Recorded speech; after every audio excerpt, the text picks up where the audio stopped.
Yo, what's good? Welcome back to another Gold-Blooded podcast, another 2-week hiatus. But what's new? You know what I'm saying? Like, at this point, It y'all gonna was get a hiatus justified this from me. time. But it's not a month. It's only 2 weeks.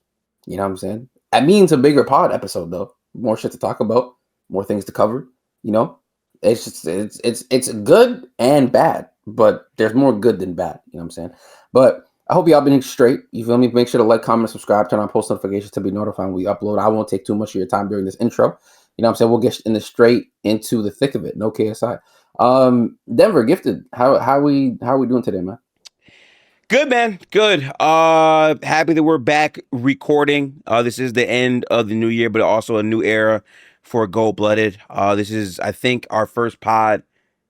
No, wait a minute. Yeah, this is our first pod post playback.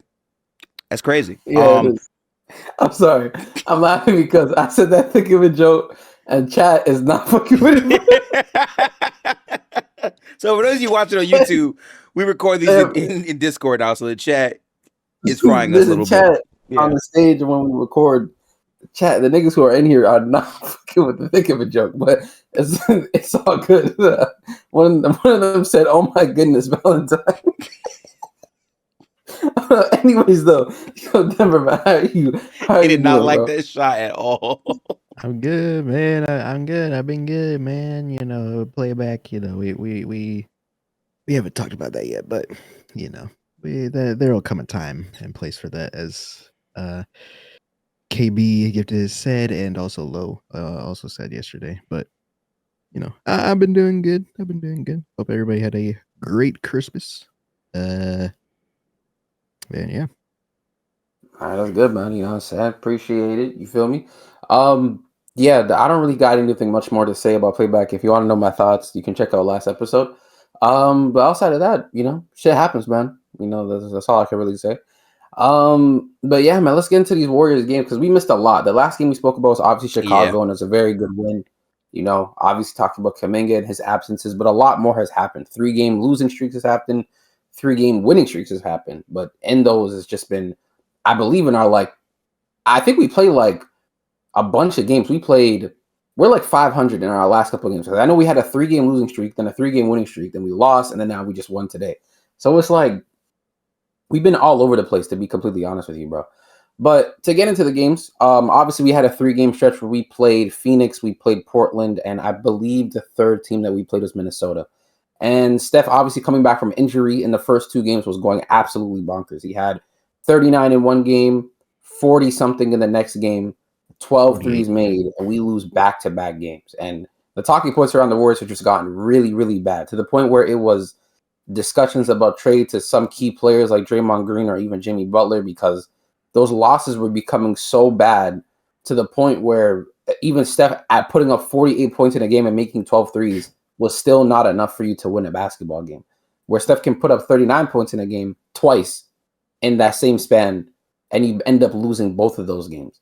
So it's becoming really, really bad. But I actually wanted to address this very quickly because I know we missed a lot of games, so I'm only going to talk about the latter games that recently happened, not like the Portland and Minnesota games. Yeah. But how do you guys feel about like the trades about Draymond, the trades about Jimmy, like even like players like that being on the chopping block and stuff? So from my perspective, I've been saying this for like a minute now. I feel like Jimmy Butler was getting overhated a ton.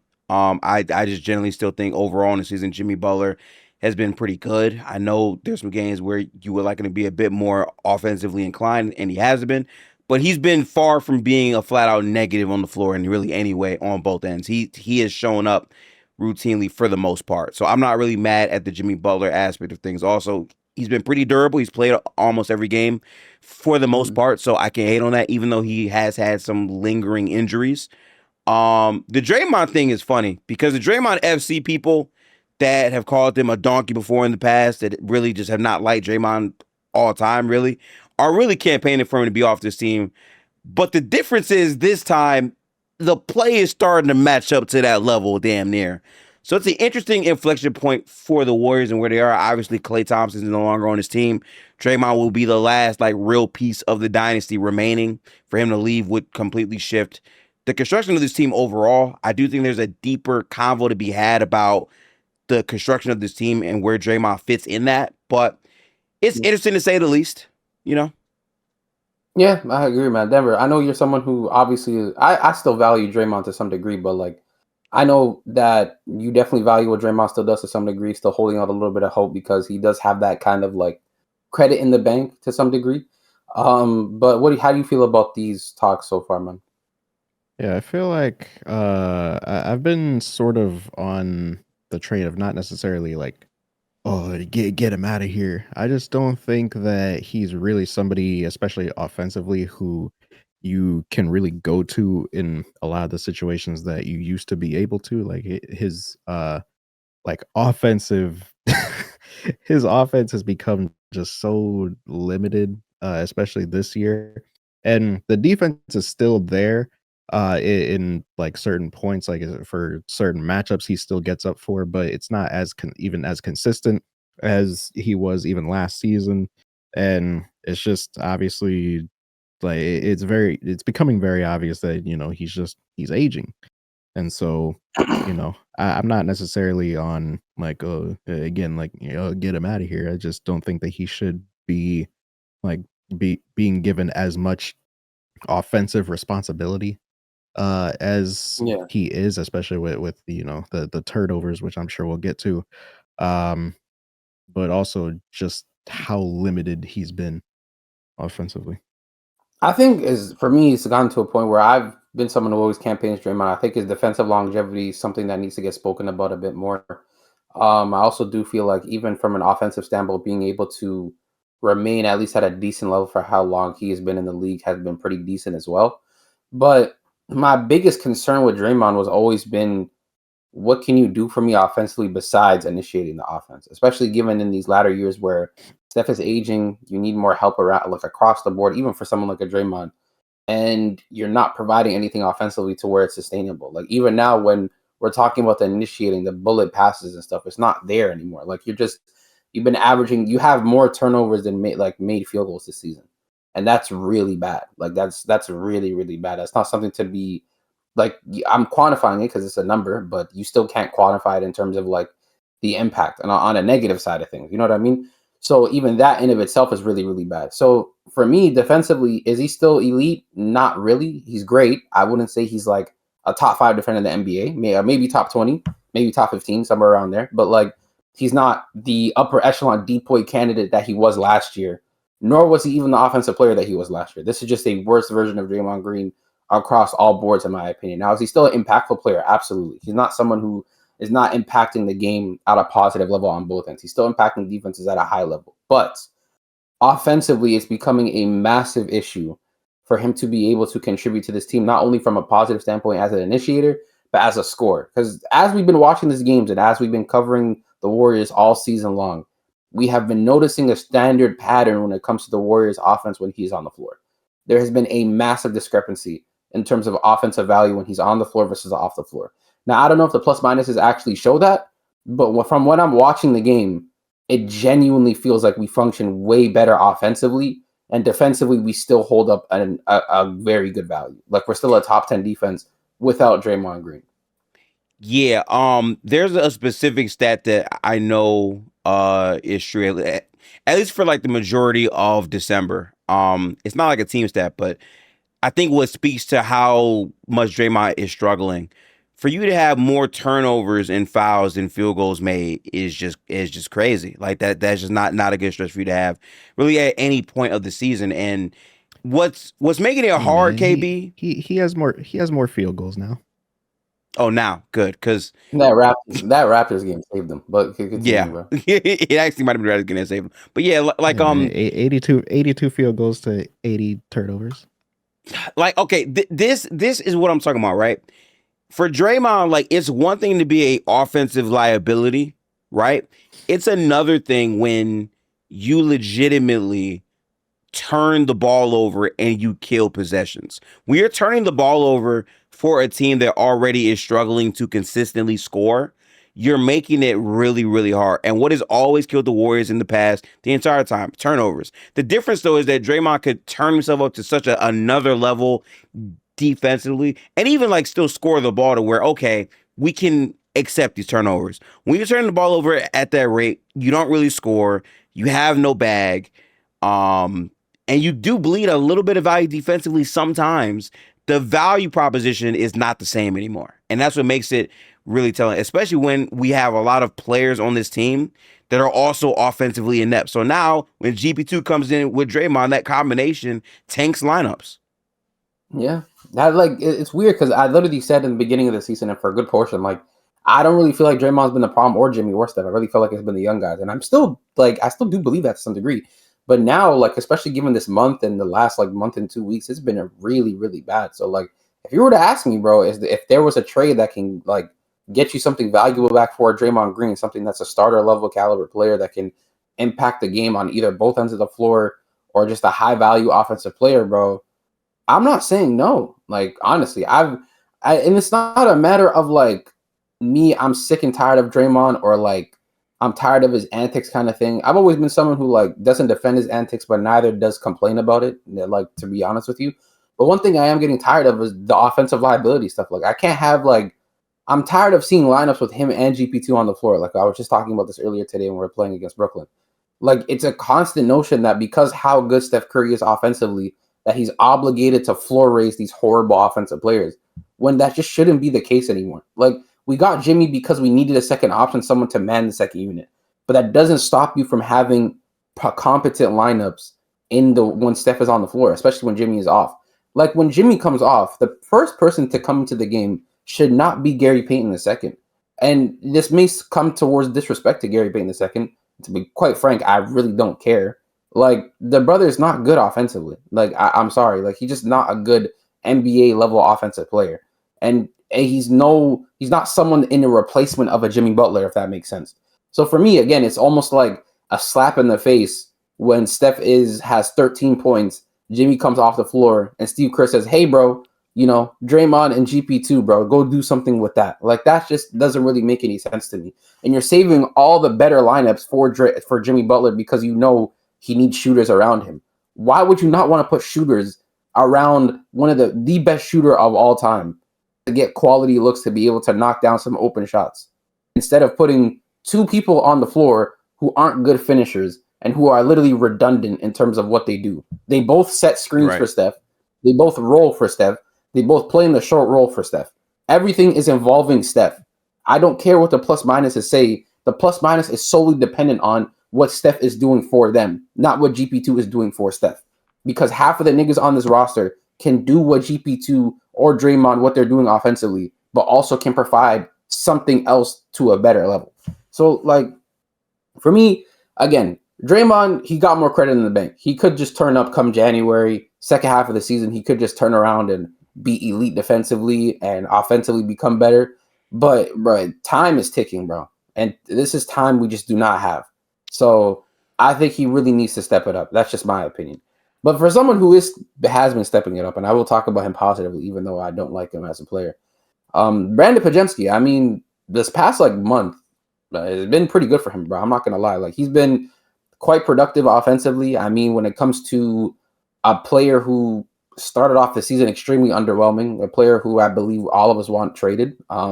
And it's not just because he's been playing bad. He's just also someone that's not going to be able to get to the level that you need currently. And knowing that him and Kuminga and Moody and all these younger guys are just not good enough, having to get off of them now is probably the best bet. But I will give him credit where credit is due. He has been playing terrific basketball. I mean, he's been playing a lot more confident.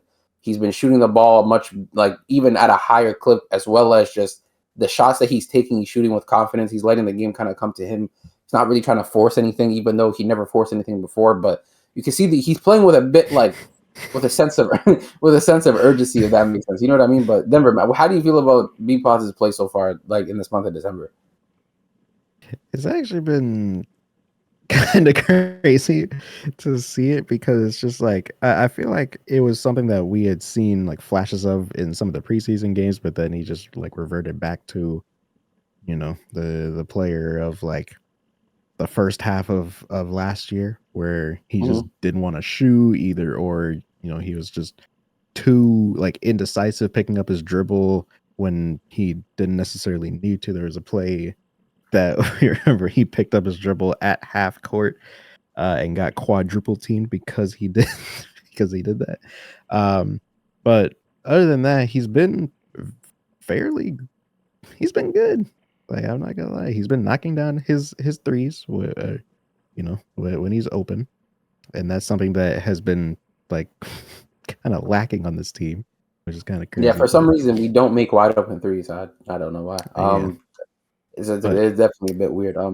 As the co-CEO of the BPodz Hate Club, Gifted, talk to me. How do you feel about his month of December, bro? W trade value, bro. Doing everything to raise that value up to get off this team. Salute to him. I think that he's been playing a bit more confident basketball. I think that he has not, like, I've actually seen him take threes that he would never even fathom thinking about taking, which is a good thing. But we're going on year 3 of us being happy that he shoots the ball. So I don't, black. Yeah, that's what I was about to say. We got to see it for a bigger sample, because there's another dude on the team who played well for 5 games, and it's not looking like that anymore. To be fair, he has a bigger sample size of playing better than said player. But in the words, you know what I'm saying? In the words of Thing, bro, that shit fake. Yeah, I'm kind of at the point now where, like, I hate the word sample size, because dead ass in my brain, I'm like, watch him like do all this shit, look good. We're gonna keep BPodz, and then as soon as trade Allen over, right back to being do I dribble or not? Like, it frustrates me how he's a point guard that runs away from the ball, or doesn't like seem to look for Steph as much as you would expect him to. Like, Draymond looks more for Steph than BPodz, which, obviously is Draymond, so you kind of expect that. But there's been many moments where, like, Steph and BPodz are in transition, and BPodz forgets, the best shooter in the NBA is next to me. Let me find him. Like, a little odd. But I do think him playing better is very, very important, because trades are going to have to be made. I mean, we have $22 million of salary just sitting on the bench not playing, and we know why he's not playing, but it's tough, Or really 30 plus if you really want to count like Buddy Hield and a couple other guys. But actually, everybody played today, so I mean, that's true. I also just do feel like, in terms of his stretch, I think he's been playing well. Obviously, I think in terms of defensively, I thought he's been like much better. This doesn't really make any sense. Sorry, the grammar was horrible. He was better in December in terms of defensively. I think he was like, I was about to say much better again, but like he was good. He was better than what he was like previously. I will say that. But I also do think, to some degree, that what I am seeing is a little bit, fugazi. The reason being is because last season he did have a good second half of the season, but it really ultimately did not lead to anything, as the same issues came into the postseason where he wasn't really consistent, wasn't a consistent shooter. Offensively, he wasn't providing much, and defensively, again, he was cool, but like, you have to impact positively at some point on either like end of the floor. You can't be like neutral on offense and like neutral on defense. Like, if you are like neutral on defense and neutral on offense, you have to be like a player in which, when you're hot, you can go for like a 30. Like, but you can't. He's incapable of putting up more than 33 points in a game. So like, I think, again, it's a good stretch, fake stretch, should be traded soon, hopefully, along with who we're about to talk about now, Jonathan Kuminga. I mean, there's not really much to say anymore at this point. Still hasn't played. The last time I saw him play, I had a lot of hair, and I currently don't have that much hair anymore. So like, it's just been a long time. I don't know what to tell you. It's genuinely just been a very long time, and there's been reports about Kuminga and Steve Kerr having frustration amongst each other, and that Steve Kerr and Jonathan Kuminga have had multiple meetings via Chris Haynes. And again, it sounds very true. I mean, Kuminga has said out of his mouth that him and Steve Kerr have a great relationship, but we know that's a lie, because there's no way you have a good relationship with a coach that doesn't play you at all, And it's funny, because he got the money that he wanted, but ended up still complaining about playing time, which is fair to some degree, but he kind of doesn't understand what the perspective is on Steve Kerr. I mean, you're a player who, in a system where you need to be some level of a connector, a finisher, even an initiator, or a passer, and a defender to some degree, you're none of those things. And I mean that with all due respect. So, how do you guys feel about this Kuminga situation? I feel like even when he got his money, we're still talking about it. But hey, man, he's up on the trading block now. The Warriors are looking aggressively to see where he can go. And yeah, man, what do you guys think about this situation and this saga? And Man, will it finally end? man, listen, I'm gonna keep it a band, bro. I think of us three, I'm probably the one who gave him probably the most grace. I'm gonna be so honest, bro. It doesn't matter whose side you're on for commit cap. It doesn't matter whose side you're on for pro Kuminga or you don't like Kuminga. We can all agree the nigga is not playing. We have reached a point on this team where we are sitting here talking about a nigga that does not play. Excuse my verbiage, but what's frustrating about this is he doesn't play. His floor on this team, regardless of, oh, Kerr did this, that. The parameters are Kerr is not leaving. They're not firing Steve Kerr. Steve Kerr is the coach of the Warriors. Steph Curry is the best player on this team. He is going to play. Draymond Green is on this team. He is going to play. They're not trading the rosters like people have it in their brain that, oh, well, if you put Kuminga with so and so and so and so, go do that on the Kings. They are not formatting this roster to maximize Kuminga. They're doing this to maximize Steph Curry, at least what they should be doing. So regardless of how I might feel about Kuminga, which we've all already said, Kuminga will probably play better on a different team. We're reaching a point where that has to happen. The contract that he signed was intended for us to probably trade him if things didn't look good. And he had a good 5 games. He had a good preseason. I gave a ton of credit in those spots. Unfortunately, he got hurt, came back shitty. There's no other way to put this. The defense, not quite there. Offensively, you're losing the ball because you can't dribble the basketball. And every time you shoot, it's a walking turnover like Amin Thompson in the corner. It is what it is. So I don't really feel bad about this. Get him gone.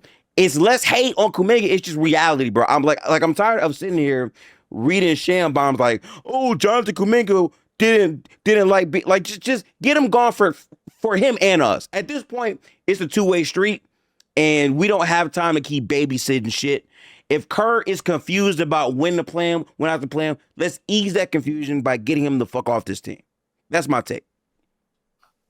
I just wanted to quickly say before Denver, because I know you're about to say something absolutely bang on point. I just seen a video of Steph warming up in Brooklyn as we just watched the game, and they're also catching Cannon practicing his shooting form. Now, I will be bookmarking this video, so when I'm 40 years old, I remember the exact moment when I watched Cannon Curry enter the league and have 11 threes. But I remember the moment where he was practicing his jumper at the age of 3, when Steph was practicing his at the age of 38. I just want to say that quickly. But anyways, go ahead, bro. Yeah, Gifted mentioned that he of us 3, he was probably the one that gave the most leeway to Jonathan Kuminga. I think that's cap. I still think it's me. Because I made countless videos. I made countless videos about this dude, about like the potential of the player that he could turn out to be over the last like 2 or 3 seasons. And even up until like this last month, I still wanted to give him the benefit of the doubt. Like maybe, give him a couple games, coming back from injury. He's probably, it just takes some time to get back into it. But yeah, no, it's literally just, bro, I don't understand. Like, hey, and I keep saying this, I keep going back to this. Like, I'm sick of hearing people talk about him like he's like I'm sick of hearing people use his age as a way to talk about him when he is in year 5. Like when we're talking about like comparing him to other players that are also in year 5, you're talking about like Jalen Johnson and obviously Cade. He's the number 1 pick. So I mean, cool.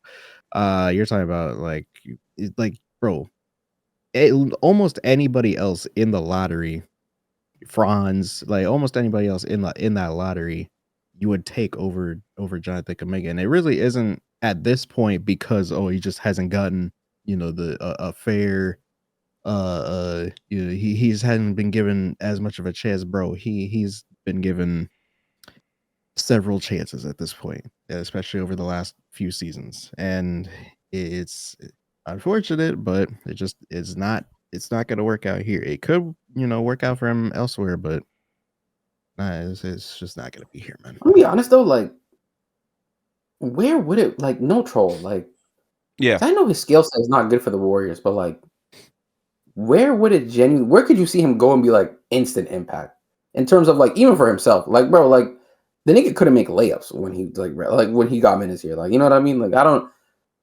I'm just saying, like, I'm not gonna say he's out the league, but bro, he got a long way to go. Like, I'm not gonna lie because this project shit's been going on for so long, and he's been posting comps about himself working in the gym and practicing his mid range, and how niggas were saying his shot was 0.1 faster than what it was last year. yeah. Like, all for it to come back, and you still can't shoot, you still can't read a defense, you Hey, still man, can't react. You didn't see him get the chase down block against the random guy. Nah, just put it in the bag, bro. I'm just not gonna lie. I'm be wholeheartedly honest with you. Just put it in the bag, bro. Like, I'm just I'll over be this honest. shit, man. I'm just over this shit. I'm sorry, Yeah, I'm just bro. over it. Like, it's just like it's not really a talking point. And people think that we hate JK, bro. No, we I'm gonna don't. be, bro. I hate Aaron Turner way more than I hate Jonathan Kuminga. That dude hijacked random my Aaron Turner. entire Yeah, I summer. feel it. Bro.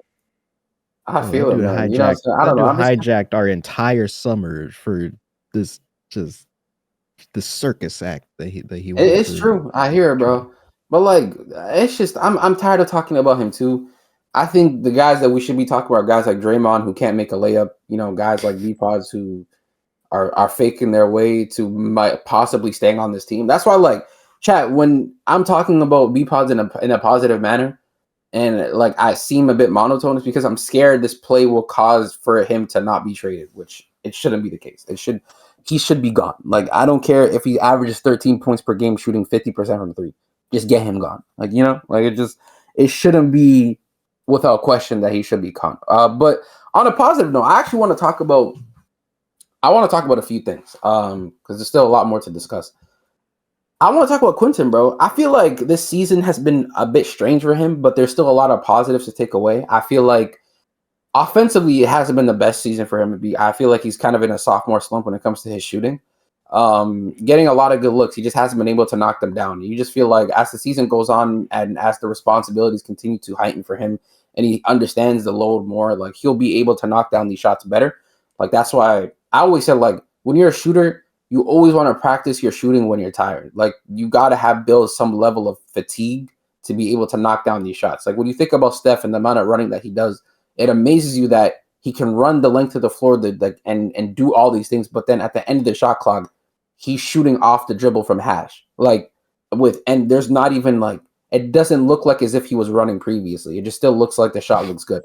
So to some degree, you're gonna have to learn how to shoot with fatigue, and I think Quinten will learn that. But on defensively, I feel like he's been very good this season. Like, I feel like from his rookie season to now, he's learned much. Like, he's gotten much better at the fact that he can protect the basket. Rebounding the basketball has been better. Defensive possession has just been a lot more clean. And even when you see him on the floor with Draymond or even someone else's who's like a feasible four for him, he just looks really good. And I'll be honest with you, I think it's low-key getting to the point now where you can kind of play Trace and Quinten at the same time, given how both of them been playing like really, really well, and the size of Trace as well. Like, I think you could do something there. Because Trace is a little bit smaller, so he can play like a really big four. So exactly, he can get to the four position, and you could play Quinten. You could play Quinten with Al. You could play Quinten with Trace as well for a bit of more athleticism. Like, there's things you could do on this team that could help you tweak and give you small solutions. And I feel like Quinten is one of those players that gives you that level of solution. But how do you guys feel about Quinten's defensive improvements this season? Because I feel like it's been major. I think it's been really good. I think that his defense is a lot better than what I thought it would be this season. But I got to be honest with you, he's a bench player, and like I rock Quinten Post. I think he's done a lot of cool things, but like we just gotta keep it a band. The amount of games where he'll hit his first 2 threes and then go over for the rest of the game, and then silently get phased out the game by Steve Kerr, it's been tough. It's been very, very tough. I Do you still not think feel like the sanity stuff kind of been more so on Steve than him? Like, I understand he's not making a three, but he's a very much impactful defensive player. Plus, he's a rim protector. Like, you don't just like. I'm gonna use this example, and Gifted might get mad at me, but Rudy Gobert bleeds a lot of offensive value. We all know he's a depoy level defender. I'm not saying Quinten Post is a depoy level defender. He is not. Okay, he's not a depoy level defender. He's nowhere near Rudy Gobert's defensive ceiling. I will say that. Okay, Rudy Gobert can anchor a whole defense by himself. But the point of someone like a Rudy Gobert, even if you use it to like a very smaller degree, Rudy Gobert bleeds a lot of value offensively. As much as we love to talk about the lob catching that he could possibly do for you, I've seen the brother miss open dunks like in 2025. Not like 3 years ago. They happened this month, right? Like he bleeds a lot of value offensively, but defensively, you know what you're getting from him. For me, I feel like I don't think Quinten has gotten to the point of that capable of like a defender at all. But I still feel like he's a player that you do not ice out in games when Scotty Barnes has 30 rebounds. You know what I mean? Like there's got to be a discrepancy here. Like there's one side where Gift is going, not you specific, sorry, not to blame it on you, but like you're saying he's getting phased out because he can't make a three. But then that doesn't mean you sit him out when Draymond is dying at the five. Like when I'm watching that's the problem Draymond with this team though. Like we're seeing Steve Kerr, to your point, right? We're seeing Steve Kerr do these things where it's like, yo, you do realize like we don't have to go small with four guards all the fucking time. Like we have a big, like, or right, at the very least, if you want to do the small guard shit, why did we not see Guy Santos minutes against the Raptors when he will die for a rebound, right? Like the small things is what pegs me. I'm just saying with QP in general, I feel like it's unfair to QP because I shouldn't have to expect him to give me starter level minutes all the time when he plays. He should get some help by getting more size on the roster to put him in a better role consistently. That's what I'm saying. But the problem, I understand what you're saying. The problem with what I'm having to like disagree with is, I'm not saying he's like Nick Claxton or something, but bro, they shouldn't be. Maybe we're saying the same thing in just two different ways, but it just shouldn't be the case where you're just phasing him out all the time. And he might not be a starter. That's 100% fair if you don't think he's a starter level big, but he's giving you sometimes starter level impact, bro. Like today, he played against Brooklyn. He hit his first like couple shots. Defensively, he was good. And then after the game, you just didn't see him. And it was just like, what's the point of playing him and then just not trusting him enough to close games for you? Like, does he have to have 15 at the half for you to recognize him being impactful? Like, I'm watching him close out defensive possessions properly, block shots, rim protect, and none of these things matter to you because he has to make a three. If you cared about 3-point shot making so much, you would not play Gary Payton II. Respectfully, like you wouldn't play him, bro. You wouldn't. Sometimes you wouldn't play Draymond Green. Like the way you benched him. Like we didn't even talk about that game in which Draymond got benched and Steve Kerr and him were fighting. But like you recognize, bro, this thing is not giving me anything. I'm gonna sit him down. Quinten Post has been giving you something on one end of the basketball floor, and that's defense for me. But Denver, you can let me know as well. Like, bro, I just feel like, again, I feel like he's being kind of just bailed out a bit in terms of being a scapegoat. Yeah, I feel like it's been kind of strange, like you said, because there have been moments where he has played well, but I feel like Kerr is sort of thinking back to some of those earlier games where he would start like 1 for 2, 2 for 2, and then end like 2 for 9. Yeah. Because of that, he just doesn't really get like the trust from Kerr towards the end of the game, or even like past halftime, really. But I don't think that's really, bro. That's not. That's not. I can't agree with Kerr on that. Like, it doesn't make any sense to like start a guy and then take him out first time out, and then he doesn't see the floor. Like, bro, today. He, like you say, he was 1 for 1 from 3. He only played 5 minutes. That was the first 5 minutes of the game, and then he didn't see the floor. And he just never came back. I personally think that's a problem with Kerr's system, and like I've said it for years now, right? The positive is everyone will get a chance, right? Like everyone will get a chance to play. 14 guys today. Right. But the issue with that is no guy gets a consistent rhythm role. They just have to figure shit out. You get these minutes. It is what it is. And I think that does not get you proper development for certain players. I don't think everyone can play like that. Like I'm looking at this now. Maybe because Seth has sciatica, So maybe that's why. But like, Gifter, why are you smiling, bro? I did not smile, bro. I did not smile. I did not smile. I did not. Old ass team. Go ahead. Nigga, Go ahead. nigga, I didn't even smile. oh, maybe because Seth has an injury, that's why we're seeing so much of GP2. But like, bro, if I were to take away people's minutes, bro, I'm seeing GP2 has 10 and Moody has 12. That's ridiculous. GP2 shouldn't be on the floor as much as Moses Moody. And like, I'm seeing all these minutes, bro, and I'm like, okay, BPodz 20. I don't know about that. Will Richard 23. That's good. The Anthony Melton 24. Okay.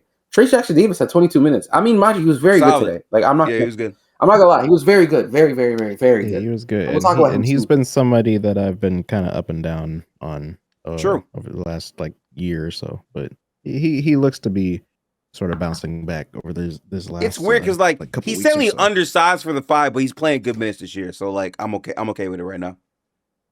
No, I agree, but like I don't know why Quinten can't get that same love. Like the fact that he played 5 minutes in the first quarter and they said, "Yeah, we're subbing you up for the rest of the game." It's just a bit crazy to me. And it's not like you can't excuse it with, "Oh, guys just need to stay ready." That's not how it works, bro. You don't just leave someone out the entire game. Now, maybe it worked today, but in a game against the Toronto Raptors where you refuse to play him, how did that work out for you? And I just don't think you can expect players to get better if you're not going to give them the opportunity to play. Like they need to have a consistent rhythm. Yeah. I don't know. Like it took you multiple games to see Will Richards score 25 for him to just get role player minutes. Like you did like the standard you have in which for people to be able to get consistent minutes doesn't really make any sense because some of the guys that you're playing have also been just horrible. But because they helped you win a championship 70 years ago, they can just stay because they have credit in the bank.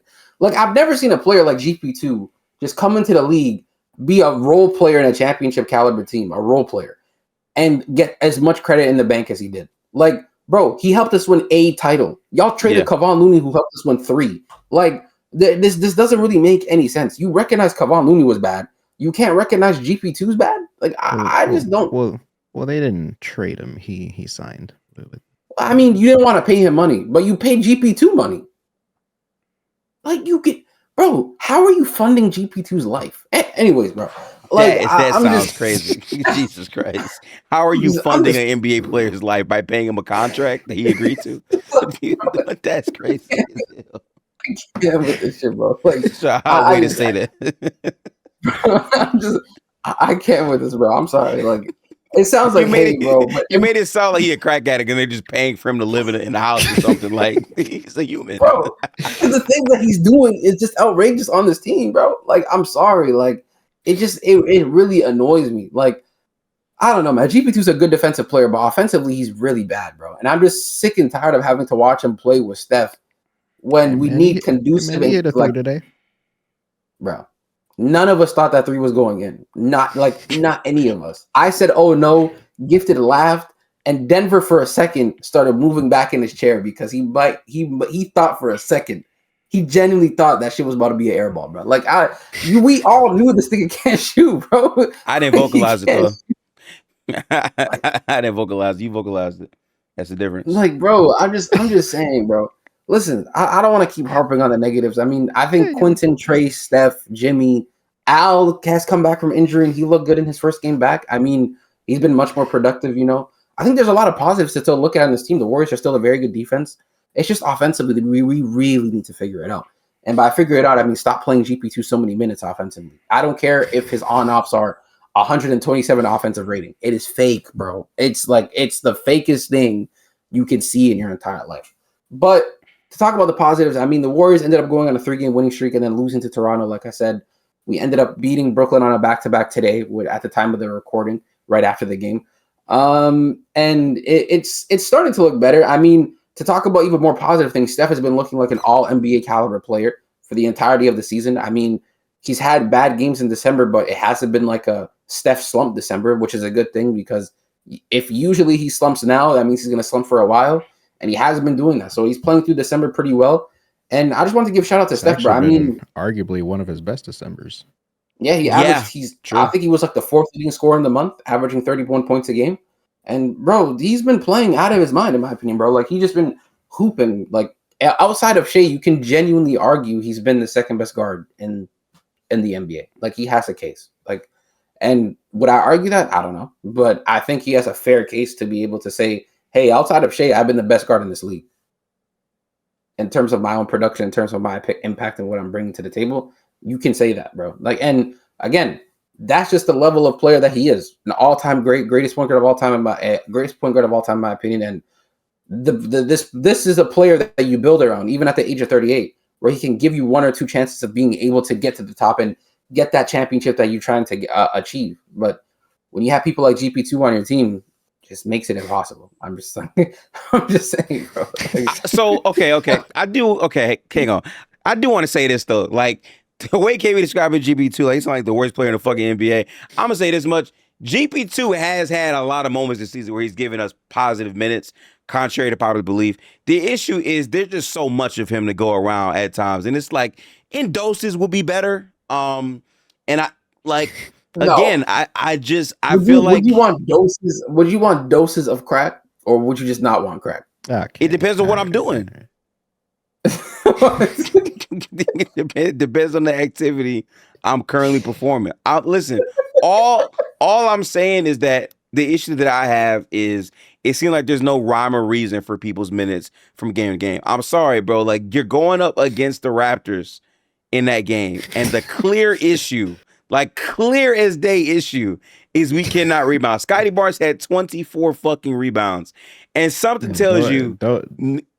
Don't make me show GP2 trying to dribble the ball up the floor. Oh my God. Like, it's like, what are we doing out there, man? I just have problems with that, bro. I do. That's one of the funniest things I've seen all season, by the way. But nah, bro, like, again, I don't know. Like, I'm looking at the stat sheet, bro. Mind you, this is December. Since Steph's come back from injury, he's been our leading scorer the entire month, except for one time. No troll. That was when Butler had 31. Steph came back from injury, 39 points.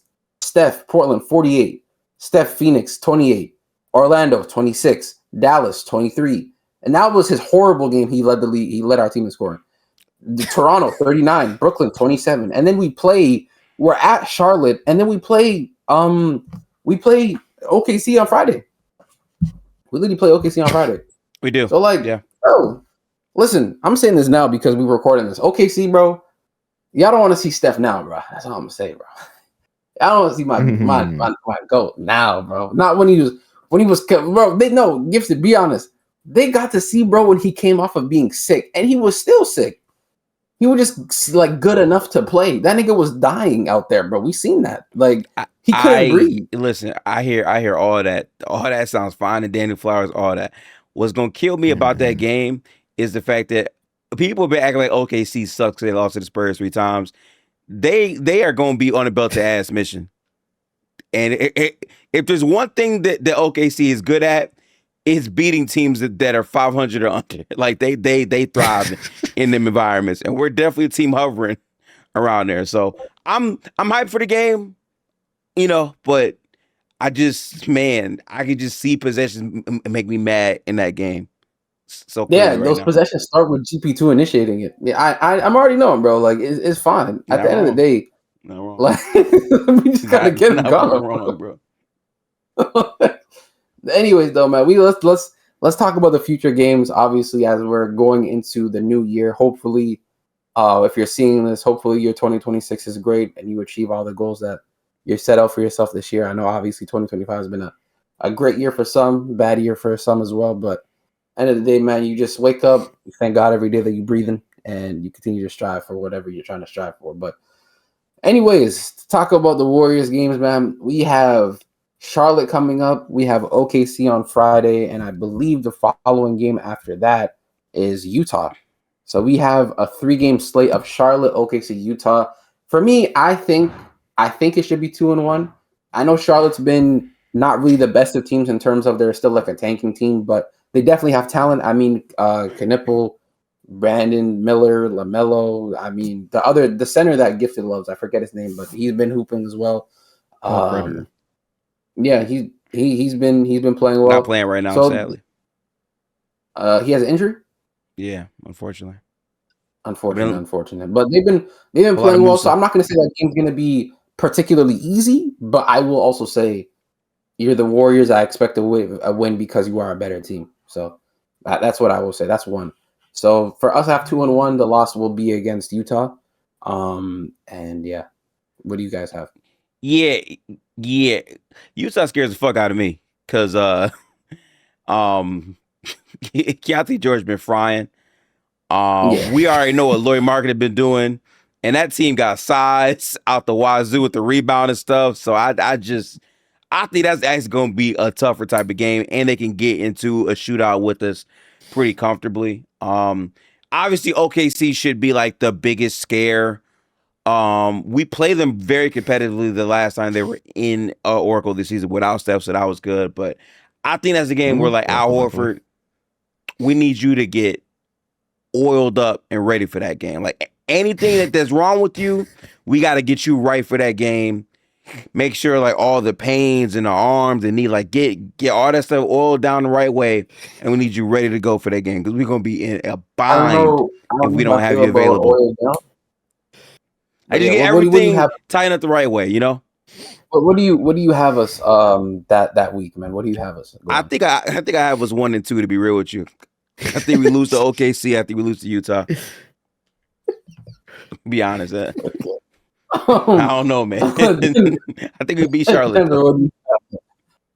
Same thing. I think we lose to Utah. I think we lose to OKC. I think we beat Charlotte. No, so you have us 1-2? Yeah. Damn, I'm the only person with a positive record. Damn, bro. I think, bro. Listen, I also noticed Chris said it. You picked Utah as the loss and not OKC. Yeah, he just because it's too obvious. Now maybe I'll probably look really stupid when we lose by 30 against OKC.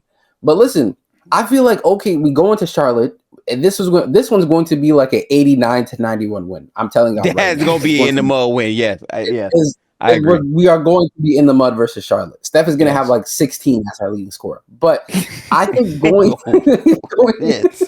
16 leading scorer is mud work, boy. I think Draymond going to have one.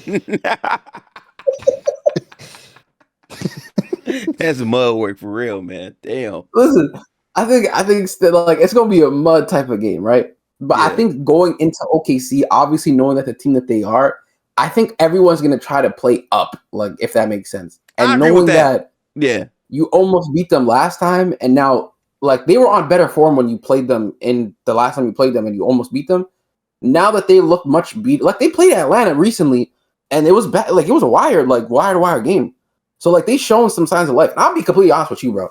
Outside of Shea and, like, AJ and AJ, bro, ain't nobody I respect on that team offensively. Maybe Chet, but like that's it. J-Dub's pants, bro. Like I'm sorry, like that nigga is some man offensively, bro. I'm not moved by that nigga. He have to show me, bro. He gonna be a solid 7 for 12 to start the game. But anyways, I think we go 2-1. I think the Utah game was just a trap game. Like we come off of the highs of OKC, but then Keontae ends up with like 44 and we lose. So like he gonna fry us. I'm almost convinced Keontae's gonna get off. Yeah. That's fair. But if we end up going 3-0, that'd be great. But I just know that's not going to happen. I know we're going to lose. If we go 3-0, it's a point where like it's a inflection point. Like, tell me that's the most Warriors thing to do, though. You beat Charlotte, you beat OKC, but then you. It really is. Like, yes, that's the most Warrior thing to do, bro. Like, no. Or lose to Charlotte. The most Warrior thing. Yeah, lose to Charlotte, beat OKC, beat OKC, Utah. That's the Warrior thing for real. Facts. Yeah.